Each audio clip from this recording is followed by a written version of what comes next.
ప్రేమైన వాళ్ళారా, ప్రభు అయిన యేసుక్రీస్తు నామములో మీకందరికి కూడా మరొకసారి వందనాలు తెలుపుతున్నాను. ఈ యొక్క వీడియో వర్తమానం కొరకై మిమ్మల్ని ఆహ్వానిస్తున్నాను. ఈ దినము మన యొక్క వాక్య ధ్యానం కొరకై యెషయా గ్రంథము 54 అధ్యాయము 10వ వచనం చదువుతానండి. పర్వతములు తొలగిపోయినను, మెట్టలు తత్తరిల్లినను, నా కృప నిన్ను విడిచిపోదు, సమాధాన విషయమైన నా నిబంధన తొలగిపోదు అని నీ యందు జాలిపడు యెహోవా సెలవిచ్చుచున్నాడు.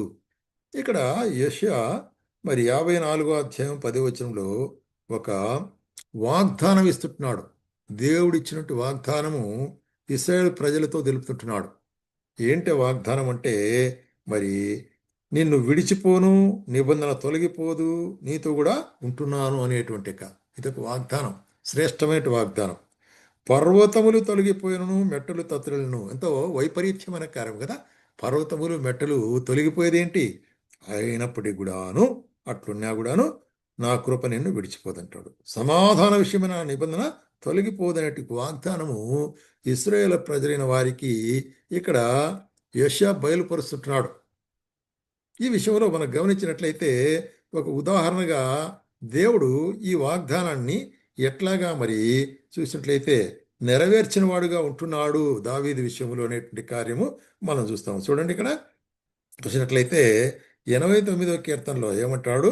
20వ వచనంలో, నా సేవకుడైన దావీదు నేను కనుగొన్నాను, నా పరిశుద్ధ తైలముతో అతన్ని అభిషేకించున్నాను, నా చెయ్యి ఎడతెగక అతనికి తోడైండును, నా బాహుబలం అతని బలపరచెను, కాబట్టి దావీదును నేను ఏర్పరచుకున్నాను, అతనికి తోడుగా ఉన్నానంటూ ఆయన ఏం చేశాడు? 28వ వచనంలో, నా కృప నిత్యం అతనికి తోడుగా ఉండజేసేదను, నా నిబంధన అతనితో స్థిరంగా ఉండును, శాశ్వత కాలం వరకు అతని సంతానమును, ఆకాశమునంత వరకు అతని సింహాసనం నేను నిలిపెదను.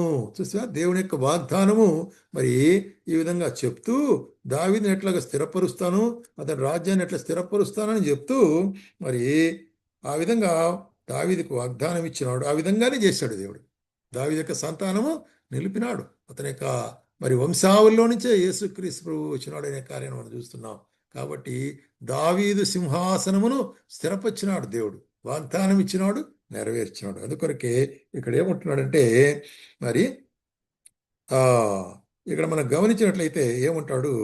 33వ వచనములో, అదే 89వ అధ్యాయం 33వ వచనంలో, కానీ నా కృపను అతనికి బొత్తిగా ఎడమ చేయను, అబద్ధికుడున్న నా విశ్వాసమును విడువను, నా నిబంధన నేను రద్దుపరచను, నా పెదవుల గుండా బయలు వెళ్ళిన మాటను నేను నెరవేర్చుదును, నేను మార్చను అంటున్నాడు. అదండి దేవుని వాగ్దానం అంటే అది. కాబట్టి దేవుని యొక్క వాగ్దానము అది స్థిరమైనది, అది నమ్మకమైనది, అది నిత్యమైనది, అది సంపూర్ణమైన మనకు నిశ్చయతను అనుగ్రహించేదిగా ఉంటున్నది అనే కార్యం మనం చూస్తున్నాం.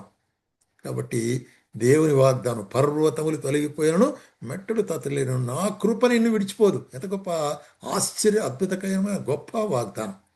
అందుకొరకే ఇర్మీయా గ్రంథంలో కూడా 31వ అధ్యాయం ఏమంటాడంటే, ఇర్మీయా గ్రంథం 31వ అధ్యాయము 31వ వచనములో, ఇదిగో నేను ఇశ్రాయేలుతోనూ యూదావారితోనూ క్రొత్త నిబంధన చే దినము వచ్చుచున్నవి, ఇదే యెహోవా వాక్కు, అది ఐగుప్తులో వారిని రప్పించుటకై నేను వారి చేయి పట్టుకున్న దినమున వారి పితరులతో నేను చేసిన నిబంధన వంటి కాదు, నేను వారికి పెనిమిటిని, వారు ఆ నిబంధనను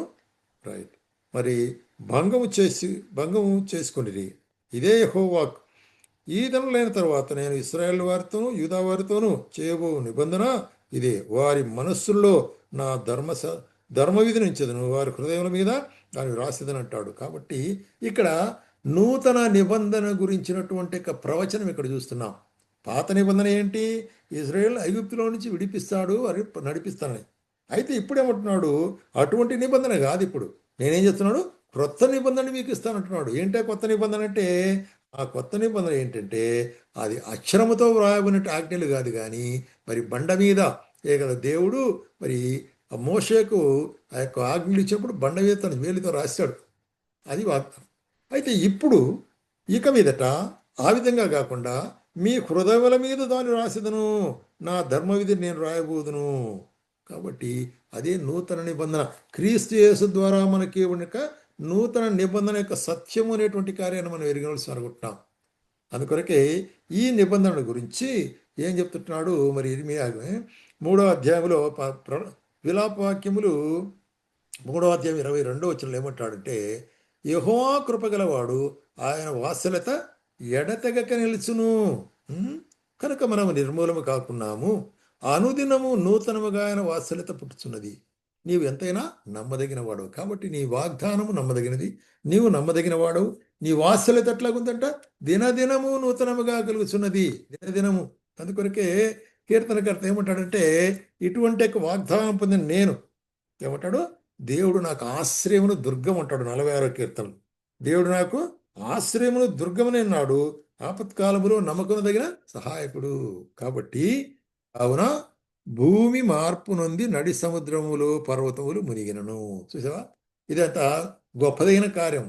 ఇట్లాగా జరిగినప్పటికి కూడాను, భూమి నడి సముద్రంలో మునిగిపోయినప్పటికి కూడాను చూసావా, అట్లాగే జలములు ఘోషించు నురుగు కట్టును, ఆ పొంగునకు పర్వతములు కదిలినను మనం భయపడము. ఇంత గొప్ప భయంకరమైన కార్యాలు చుట్టూ ఏర్పడినప్పుడు కూడా మనము భయపడము. ఏంటండి ఆ భద్రత? ఏంటండి ఆ ధైర్యం? ఏంటి కీర్తనకర్త చెప్పే ధైర్యం? ఏంటంటే, దేవుడు మనకు ఆశ్రయమును దుర్గమైంటున్నాడు. కాబట్టి ఆయన మనకు ఆశ్రయమును దుర్గమైంటున్నాడు. ఆయనే మనకు మరి భద్రత అంటున్నాడు. ఆయన మరి సన్నిధి మనతో ఉండగా, మరి నా కృప నిన్ను విడిచిపోదని వాగ్దానం ఉండగా ఏది జరిగితే ఏమైంది? మన చుట్టూ ప్రకృతిలో వైపరీత్యమైన కార్యాలు జరుగుతున్న ఈ దినాల్లో ప్రియమైన సోదరి, ఏది జరిగినప్పటికీ కూడాను మనం ఆయనను గురిగా పెట్టుకుని ఆయన్ను ఆశ్రమంగా దుర్గంగా మన యొక్క జీవితాల్లో పెట్టుకున్నట్లయితే అప్పుడు మనం భయపడాల్సిన అవసరం లేదు. వాగ్దానం అనుకుంటున్నది అన్ని సందర్భాల్లో మనకు చాలినట్టుగా దేవుడుగా ఆయన మనకుంటున్నాడు అనే కార్యం. ఎందుకంటే ఆయన వాగ్దానములు మరి శ్రేష్టమైన వాగ్దానములు, అవి నమ్మదగిన వాగ్దానములు, అవి నిత్యమైన వాగ్దానములు. అందుకొరకే అపోస్తలుడైన పౌలు కొరింథీయులకు రాసిన 2వ పత్రికలో ఏమంటాడంటే, 1వ అధ్యాయం 20వ వచనములో, దేవుని వాగ్దానములు ఎన్ని అయినను అన్నీ క్రీస్తు యేసునందు అవునన్నట్టుగా ఉన్నవి కనుక మనము దేవునికి మరి మన మరి మన ద్వారా దేవునికి మహిమ కలుగుటకై ఆయన వలన నిశ్చయములై ఉన్నవి. కాబట్టి ఆ వాగ్దానములు దేవుని మహిమార్థమే మనకి ఇచ్చుతున్నాడు. మనకు ఇచ్చిన ఉద్దేశం ఏంటంటే ఆయన మహిమపరిచే దాని కొరకై. కాబట్టి ప్రేమైన సోదరి, ఇన్ని గొప్ప వాగ్దానములు మనకు ఉండేటప్పుడు మనము భయపడాల్సిన అవసరం లేదు. మనం భయపడాల్సిన అవసరమే లేదు. ఎందుకంటే ఈ వాగ్దానాలనే మనం బలపరిచేవాడు ఉంటున్నాడు. కాబట్టి యెహెజ్కేలు గ్రంథంలో కూడా ఒక మాట చెబుతున్నాం చూడండి, 37వ అధ్యాయము 56వ వచనంలో ఏమంటాడంటే, నేను వారితో సమాధాన న్యాయార్థమైన నిబంధన చేసేదను, అది నాకును వారికి నిత్య నిబంధనగా ఉండును. నేను వారిని స్థిరపరిచేదను, వారిని విస్తరింపజేసేదను, వారి మధ్యన నా పరిశుద్ధ స్థలము నిత్యము ఉంచెదను. గమనించాల, వారి మధ్యన నా పరిశుద్ధ స్థలము, నేను వారి మధ్యలో ఉంటున్నాను, వారితో ఉంటున్నాను, వారిలో ఉంటున్నాడు. అందుకొరకే అపోస్తలుడైన పౌలు అంటాడు, మీరు దేవుని ఆలయం అంటున్నారని, దేవుని ఆత్మ మీలో నివసిస్తున్నదని మీరు ఎరుగరా అంటున్నాడు. కాబట్టి నూతన నిబంధనలో ఎక్కడ ఉన్నాడు ఆయన? ఇప్పుడు కట్టడంలో లేడు ఆయన, చేతి పనైన కట్టడంలో కాదు ఆయన ఉండేది, మన హృదయమైన ఆలయములు ఉంటున్నాడు. ఎంత గొప్ప ఆశీర్వాదం! మన హృదయమైన ఆలయములు ఉండి ఆయన ఏం చేస్తున్నాడు?